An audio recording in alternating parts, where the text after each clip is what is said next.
Hello and welcome to another Daily Devotions as we venture through the parables this week. Parables week 1, and today is probably one of my favorite parables. It's a little harsh. Jesus is talking to a bunch of his followers, and he said, remember that time that I was hungry and you fed me, or thirsty and you gave me something to drink, or I was sick and you came and saw me? When I was in prison and you came to visit me? And they're all confused. We never saw you like that. What are you talking about, Jesus? We've been with you for the last couple of weeks, following you around everywhere, and you haven't been in prison.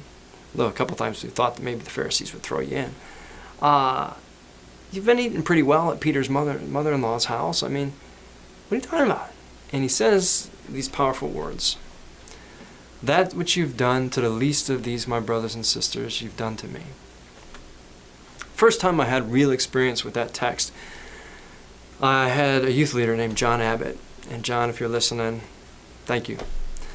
I was a 9th grader, and we would go downtown, East Cleveland, and we would go visit people who were shut in, homebound, and we would also go to the soup kitchen and we'd make meals.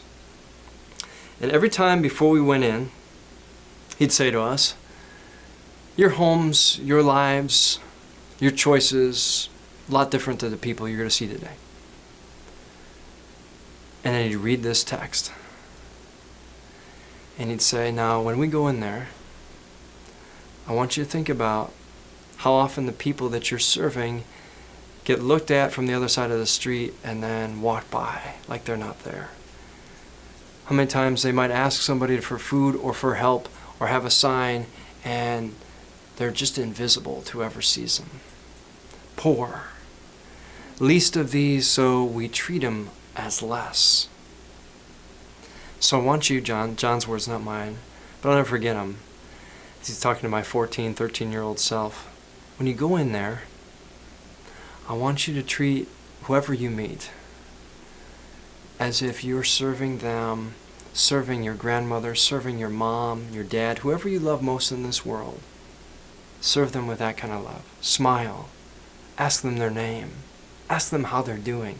Don't just throw some food down on a tray. Sit down with them.